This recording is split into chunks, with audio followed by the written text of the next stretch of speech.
Posachedwa apati kupasirani zimene Wayankhura mtsogoleri wa chipani cha DPP Profesa Peter Muthalika lero ku Mzuzu pamene amachititsa msonkhano wa chipani chimenechi.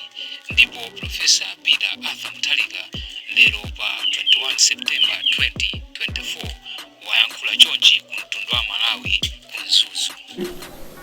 As I said, it's the best convention, our 24 conventions, 2009, 14, 18, 2024.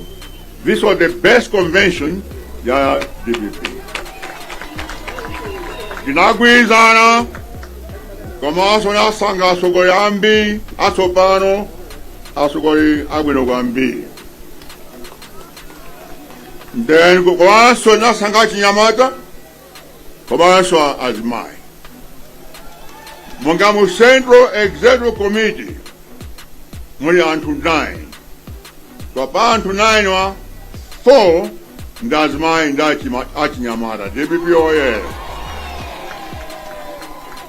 Komanso nasankha anthu malira onse osakha region imodzi ayi.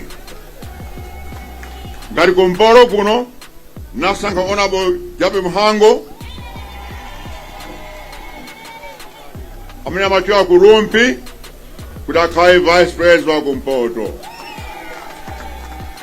Komanso nasankha Honorable Edgar Tembo amene amachokera ku Nzimba kuti akhale treasurer general msungachuma wa chipani chonse. Very important position. Kusema kuti ife a DPP timakhulupirira inwa kumpoto. Fai makupasa maudino abwino kwambiri ofunika chani inanthu okhulupirika. DPP oye. Komanso amenewa Jabe Muhango, komanso Atembo kuno kumpoto azathanizwa nyamalo ya mphamvu opanda mantha uyu mwana wanga Zomwe angwira. Mwaona watu mene amayankhula zophiza lukwambiri ine 9 mantha lukwambiri mene amayankhula wii koma amene atenga chipani amene ngati amene andanda upresident amene ndiye inetu ndine president kusandande upresident we president ndineyo iwe ni regional governor basi. DPP oye. Choncho komanso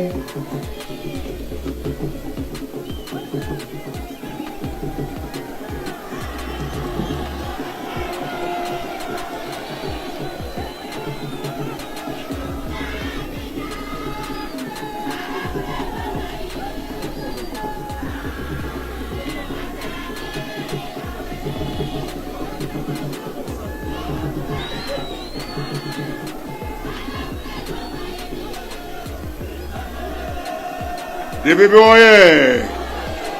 Mwangani na Secretary General Honorable Mukido ine nasankhidwa President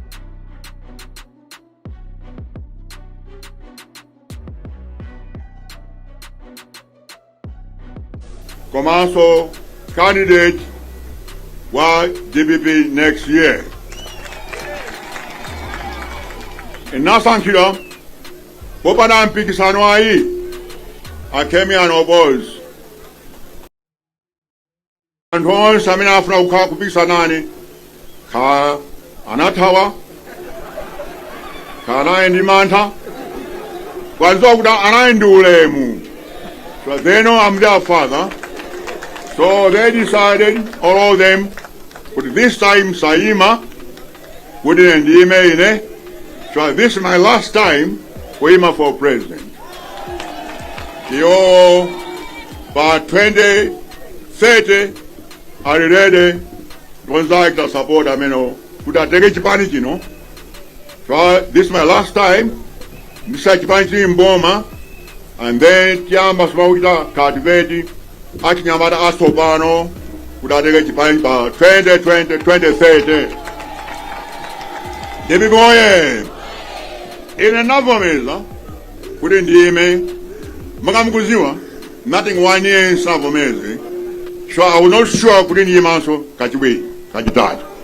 Ndaima 3 times, 2014, 2019, and 2020. 3 times, the entire mbili, kuima president. Kuima president seems to have a it's a very, very difficult job. Unless you have done it, you have no idea how difficult it is. So until I sure, Bunivomere, I think, and Wasambira Nakuti, I think the new Dino have the responsibility to serve this country. I love this country. I love this country. So I can't stand aside kuona kuti dziko likolongeka. So navomera kwambiri kuti nendima chaka chino. Choncho ndipempha anthu onse amene munawina pa convention kuti munithandize ine kuti tichose boma ili chaka chammawa. Chifukwa dziko lalongeka kwambiri. As I said, 2018, naipa Universal Living Soul hapa, pa stadium paja, mapeleka graduation speech. August 2018, this is what I said. Nana could quote, if Malawi is not careful, one day, evil will rule this country and Malawi will be held hostage. End of quote. I said that in 2018. Shwani maona majikila kuti pasogo kuli mavuto. I saw it. And I told you people nakuza nonse. Kwa onse mnango tengi kakanijani. Osa nimvea ini. Onse utamanga. Maona tutopano. Nye kwedwe. Maonadu. Makaula kwambiri. Wasmani mvei maonadu tutopano. Nde mapunziradwe. Nde mzabweza kubusa kumene konso chakanya mao. Debi oye. Mukazabweraso kupanga zokubusa zimene chakanya mawa. Enza kumvirani chisoni kwambiri. Choncho nani akuti this country will one day be ruled by evil. Evil, yanja, evil ne siopana manka, mzibata. Evil ya ntokuli ya chiteze. Evil ya violence. Antukumenyedwa, antukupedwa, antukumangidwa. Evil ya nkhanza. Komanso evil yobwera kuchipanji chimodzi. Because let's stress it. Kuti tsopano tikubwera kuchipanji chimodzi. Nkhondo imene anamenya aja mabishopu 1992 achafukwa chihana abakele mulizi akamulebo kaluwa onse zonse myanyakizaja balongeka very sorry bamba kaluwa mnabi yanchila bwino very sorry watabuyaso kuwani palaces. They join us for the next battle. Chopani nkondria yambi nkondria ekulu from now pakufika pa September next year. We need to move Boma Lankanza, Boma Saki Jonse, a government which sees nothing, knows nothing, does nothing, a government which is a zero government. So, you and I agree, Navomene, for one thing, that this country must be saved. I didn't agree for personal glory or wealth. I had fame and wealth before I even came to this country. I had fame, everyone in the world knows me. So I'm not doing this for fame or for wealth, nothing. I'm doing it because I love you people, and I want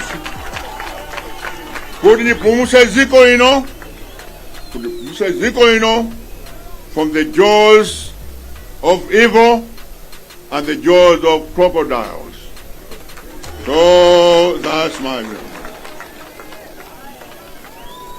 As you know, the Sondiboma Losanka Kwambiri, Komanso Lankanza, Kandi Juruko, Kanchido, Kangongole, John says, Kupila Diamozi, Mpingo Mozi, Komanso Ntundu Mozi. In the fra, Mario come and once. Kutokera kunsanje kuva kunchinji, Malawi okomena onse. This country is for everybody. It's not for one region, one tribe, or one church. Zimezo zite. So, swachajimesho inina vomea. Munga mkuna pakali pano, kamu civil service, kamu army, kamu police, and kamina kulemila nchido, ndi adila imozi, region imozi yo. Ngakaye make is supposed to be an independent body to manage the election. But kumeki you go, chairman are making, chief executive officer are making, and 11 out of 12 management, they are all from one region. Only one is from Nzimba, but 11, they are all from one region. So that's what happened. That's what happened. And therefore, my job is to change this. In the president, Timalemba Antu Maria Ons. For example, in the president, Chief Justice Amashweka Kurokumpoto. Attorney General, I think Charles Mahango is here somewhere. Attorney General, Ashweka Kurokumpoto. You see? Army Commander, Kumpoto. Director of ACB, Kumpoto. And also Deputy Inspector General of Police, Kumpoto. If a sima sanka muntu, tima angana muntu, amene I10, amene aindabe. Ngakhaye nthawi chibwera nga bingu, 11 out of 25 ministers were from the north. 11 out of 25 ministers, ana Kumpoto. Ndipanali maudindo aukulu kwambiri, monga for example, Minister of Finance, Nsukachuma from the north here. Minister of Education, ana Kumpoto. Minister of Health, ana Kumpoto. Minister of Agriculture, Kumpoto. Minister of Information, Kumpoto. Minister of Transport, Kumpoto. Minister of Foreign Affairs, all the key ministers, ana Kumpoto. So, my brother and myself, our policy is to select the best people with the best qualifications to run this country. So, that's one of the reasons why we did this symposium. Chachwi, Nkanya Makoda. Dr. Nkanya Makoda, Imeni, Antakumporo Kuno, Madanaula, Command, so I know is something that you feel angry about.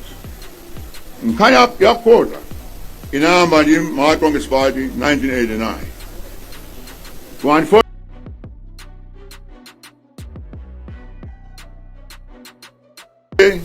Boma la DPP, shwata mapresa ina, inapitiza.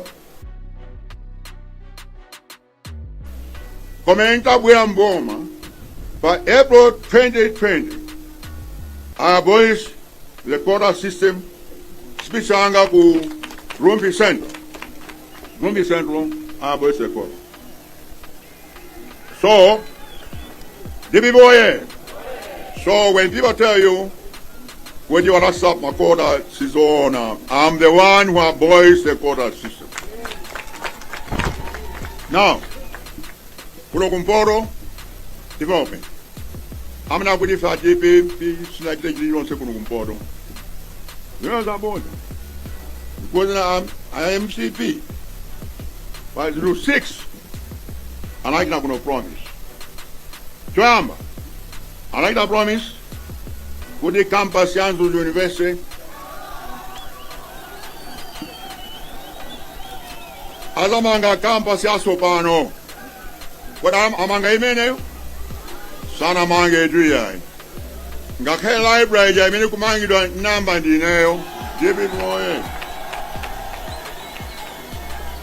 Chachiwiri. Ananya kuti amaliza Mombela University. Kodi amaliza? Sana malize tu. Anangozowa kusintha dzina from Mombela University to Inkosawa Coast University. So, that's all. Kusintha dzina basi. Waikamazowa kusintha mayina atu. Ngati wakuphalombe kuja. Anayikawile Chilemo Hospital. Amaziwa kutchula mayina. Kwa kudakile ntchito zimakanika. So, it's not true. Kuti Mombela University ache. Chakitatu.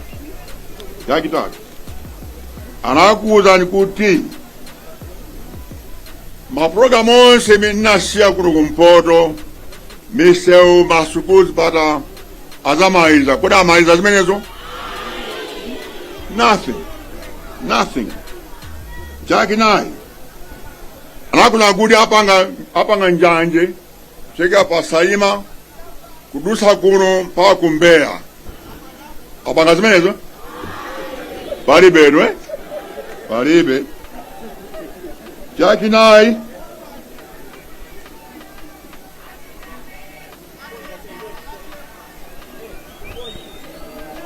Debi boye. Chakinai. Ana utapanga misosi na sana. Kubazmezo analepela. Wachomaliza chosekeza kwa mbi. Ananya kuti alapanga Otonchira International Airport pa Mzuzu. Kodi imene ayimanga?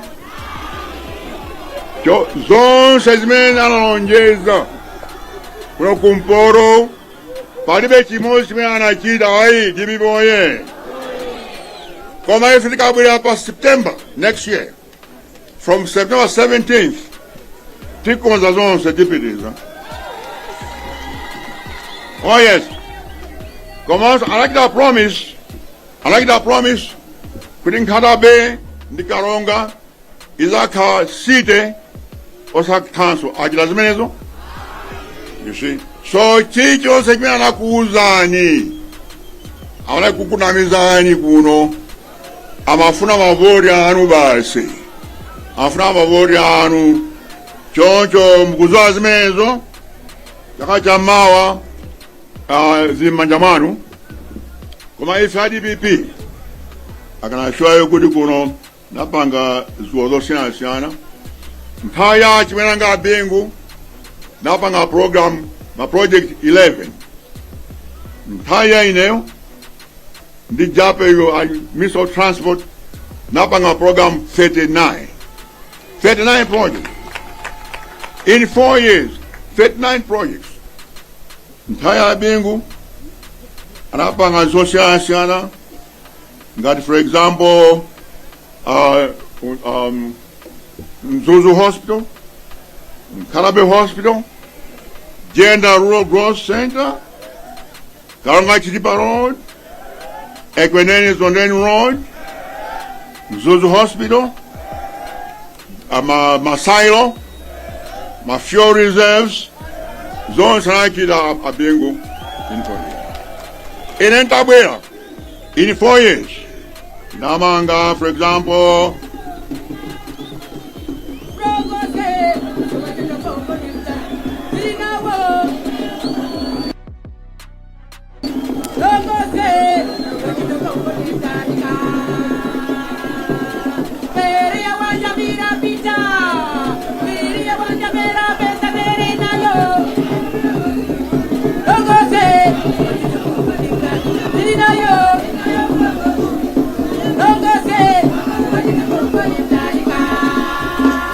Yeo.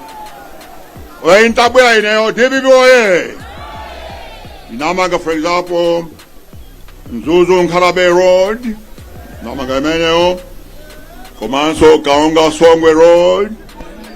Kuma TTC. Liksona Njakwa Road. Maprongo osiyansa namanga zimenezo. Koma iwo alephera kukonza kupitiriza zimenezo. Choncho, I promise you, tikabwera next year, tipitiriza program imeneyo. And I want to, Honorable Dabe Muhango, I'll bring you back as Minister of Transport. I know you're interested in something else bigger.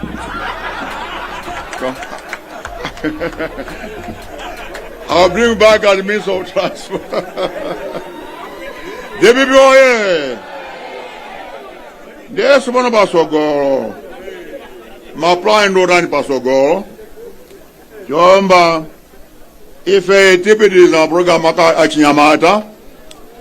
Makuno kunzuzu, for example. Makomite college tipitiza. The youth center tipitiza. Ngongole achimana tipitiza. Komanso stadium. Jimaeza kuno kunzuzu. Komanso for the rest of the people. And Muthalika and Osaka, tipitiza the program ya Malawi and Cement Service Day. Imeo tigiza. Tipitiza zimenezo. Komanso tikonza boma pa reform ya ikulu kuti chose mphamvu chaku central government kuti longwe mphamvu zipite ma region komanso ma district. That we call decentralization. Kuti, for example, my program ngati zitukuko, ka social program ngati education, ka zakibata, cash transfer, all these things actually move from Lilongwe, apile ku Mzuzu, komanso kuma district onse. The same way, apile ku southern region, is a good boma, the kaipa fu indiantu, also Kasori removed from, as it is now in Lilongwe. It's inefficient. So we are going to do that, I promise you. That's what we want to do in future when we come back in the government. Now, for my son, I want to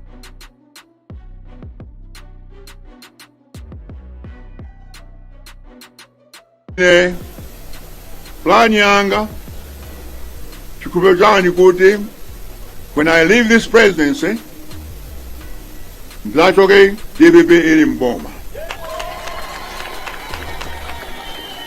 Ine sino ndakuseni muli mu opposition ayi, ndakuseni muli mboma. Choncho ndipemphe anthu onse asankhidwa pa National Governing Council kuti mugwirizane ndine begin today timenye nkhondo kuti DPP ibwere mboma. Now I want to warn you one thing, but I want to put the party face. But Antena, Kamazondana, and smugglers are personal grudges. You don't want to work with each other. I want you to work with all the people. I mean, I'm elected. Come on, so down to that point. Whether you like somebody or not, I want us to work together. Got by Mutwena Ayamba. Just sideline Antwena. I'm going to remove you from the party. Even if you're elected, I'll put you out. So this time, Siva Masera, Siva Chibana, there's too much Chibana sometimes in this party. I don't want that. That has got to stop. I want all of us to be in Chitori Mozi, Kamnazonda, MG2, or whatever. That's our problem. That's our problem. I'm not interested in that. I'm not interested in that. So, that's what I want to do. So much about the future. There are one or two things. zimene zimandiwasa mtima kwambiri ndikuti muno Malawi mavuto ambiri muno Malawi, umphawi, nkhanza, matenda zosiyanasiyana.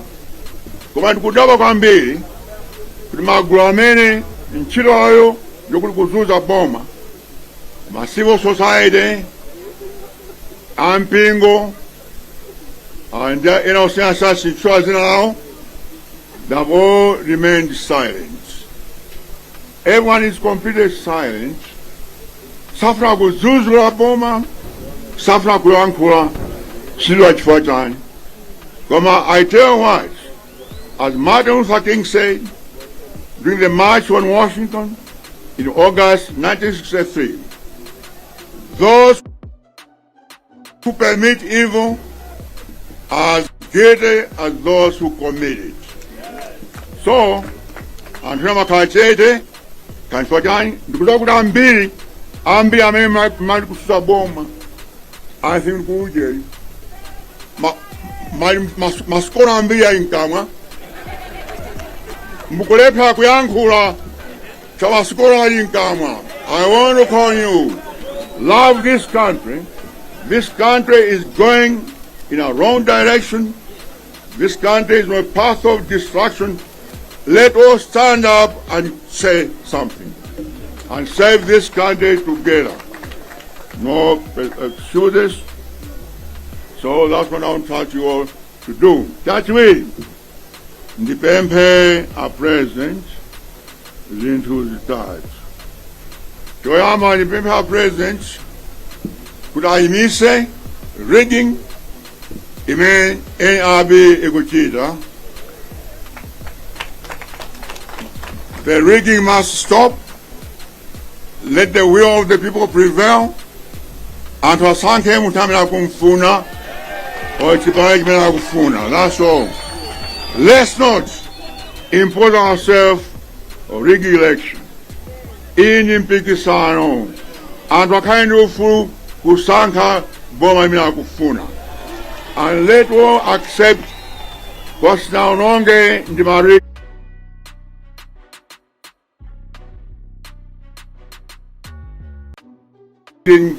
John Bemha, a president, what is zagging Monsieur. Number one, that way the Bemha president, the Morian Horn say, Peter campaign to Central Region. I think Zano goes on, and out of Meida, every time you go to Central Region, the Bemha president, with all Central Amalawi, Central Region does not belong to one party. It belongs to all of us. Don't say it's equal to. Don't depend on president. Would you please, don't you come out openly? Would you pasakale kuseka ku Central Region? Musegwe ku Central Region. We don't say tikajile campaign kumeneko. Ibiboye. Ndikumempa zimeze. Chakitatu ndikumempa president kuti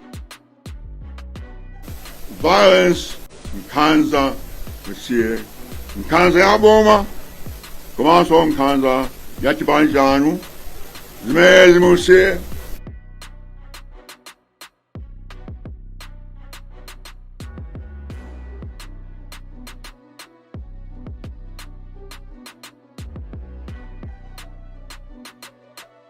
Just 2 years ago, in Amalawi network. Yamangamene wali kulongwe. Ine ndi president atomituka kuopsha. HRDC, the Ntambozi, Danu Jawadi, Tapens, Sembeka, they castigate him every day. But I mutu mmoja mena manga ini. If on the democracy, for democracy, and for I do full ground. So, let's please restore democracy, disabwe ku one party system. Choncho ndimawa yosana kwambi kuti mabwera kuzandiona ine konamba kuti cheze I didn't come for the campaign. kampeni zakila nyembo ikafika ya kampeni nangobuya kuno kuti ticheze pang'ono kuti kumusaye zinthu zakale kuti mundione komanso kuti ndikuoneni choncho ndi osanga kwambiri kuti mwabwera mwaunyinji choncho.